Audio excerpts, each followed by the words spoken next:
ആലപ്പുഴയിൽ petrol pump ജീവനക്കാരന് ക്രൂരമർദ്ദനം. 79-കാരനായ ചെങ്ങന്നൂർ സ്വദേശിക്കാണ് മർദ്ദനമേറ്റത്. പത്തനംതിട്ട സ്വദേശികളായ അജു, അജയൻ, ബിനു എന്നിവരെ പോലീസ് അറസ്റ്റ് ചെയ്തു.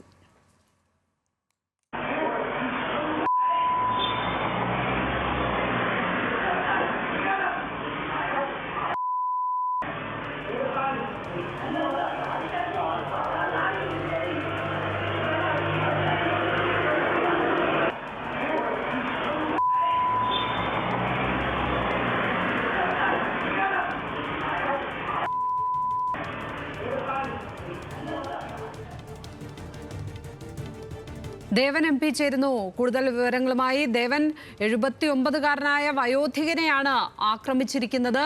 എന്താണ് പ്രകോപനം?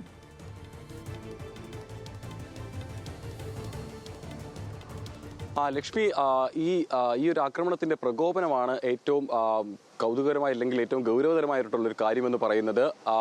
പെട്രോൾ പമ്പിൽ പെട്രോൾ അടിച്ചതിൻ്റെ ബാക്കി പൈസ ചോദിച്ചതിനാണ് ഈ 79-കാരനായ പമ്പ് ജീവനക്കാരനെ ഈ രണ്ട് യുവാക്കൾ മർദ്ദിച്ചിരിക്കുന്നു എന്നുള്ളതാണ് ഏറ്റവും വലിയ കാര്യം. 19-ാം തീയതിയാണ് ഈ സംഭവം നടക്കുന്നത്. 19-ാം തീയതി രാത്രി 12 മണിക്ക് ശേഷം പമ്പിലേക്ക് എത്തിയ യുവാക്കൾ, ഒരു ബൈക്കിൽ 3 പേരായിട്ടാണ് ഇവർ എത്തിയത്. ഈ വാഹനത്തിന് നമ്പർ പ്ലേറ്റോ മറ്റു കാര്യങ്ങളോ ഉണ്ടായിരുന്നില്ല.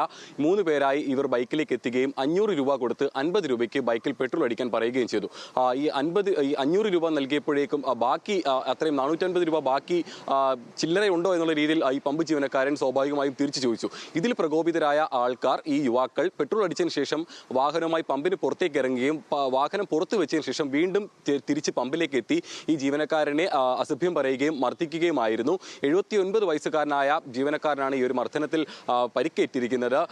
19 വയസ്സുള്ള 2 പേരെയാണ് ഈ സംഭവവുമായി ബന്ധപ്പെട്ട് പോലീസ് ഇപ്പോൾ അറസ്റ്റ് ചെയ്തിരിക്കുന്നത്. ചെങ്ങന്നൂർ പോലീസാണ് ഇവരുടെ അറസ്റ്റ് രേഖപ്പെടുത്തിയിരിക്കുന്നത്. ബൈക്കിൽ 3 പേരാണ് ഇവർ ഈ പെട്രോൾ പമ്പിൽ എത്തിയതെങ്കിലും ഈ മർദ്ദനത്തിൽ 2 പേരാണ് ഉണ്ടായിരുന്നത്. അതുകൊണ്ട് തന്നെ ഈ പത്തനംതിട്ട സ്വദേശികളായ ബിനു ഒപ്പം തന്നെ അജു, അജയൻ, ഈ 2 പേർക്കെതിരെയാണ് ഇപ്പോൾ കേസ് എടുത്തിരിക്കുന്നത്. ഇവർ 2 പേരും തന്നെ മുൻപും ഈ പല മോഷണ കേസിൽ, വാഹന മോഷണ കേസുകളിലടക്കം പ്രതിയായിട്ടുള്ള ആളുകൾ കൂടിയാണെന്നാണ് പോലീസ് പറയുന്നത്. അതുകൊണ്ട് തന്നെ ഈ ഒരു പരാതി ലഭിച്ച ശേഷം CCTV ദൃശ്യങ്ങൾ ഉപയോഗിച്ച് ഇവരെ തിരിച്ചറിഞ്ഞ ശേഷം ഏറെ സാഹസികമായിട്ടാണ് ചെങ്ങന്നൂർ പോലീസ് സംഘം ഇവരെ പിടികൂടിയത്. കാരണം ഇവരെ അറസ്റ്റ് ചെയ്യാനായി ഇവരുടെ വീട്ടിലേക്ക് പോലീസ് എത്തിയപ്പോൾ ഇവർ ബൈക്ക് എടുത്ത് വീണ്ടും കടന്നു കളയാൻ ഒരു ശ്രമമൊക്കെ നടത്തിയിട്ടുണ്ടായിരുന്നു. അതുകൊണ്ട് തന്നെ മുൻകൂട്ടി നിശ്ചയിച്ച പല വഴികളിലായി പോലീസ് നിന്നുകൊണ്ട് ഇവരെ സാഹസികമായി കുടുക്കി തന്നെയാണ് ഈ ഒരു 2 പ്രതികളെയും ഇപ്പോൾ ഇവർ അറസ്റ്റ് ചെയ്തിരിക്കുന്നത്. ഏതായാലും അറസ്റ്റ് ചെയ്ത പ്രതികളെ ഇന്ന് കോടതിയിൽ ഹാജരാക്കി മറ്റ് നടപടികളിലേക്ക് കടക്കുമെന്ന് തന്നെയാണ് ഇപ്പോൾ നമ്മളെ അറിയിച്ചിരിക്കുന്നത്. ലക്ഷ്മി. ദേവൻ എം പി, ആലപ്പുഴയിൽ നിന്ന്.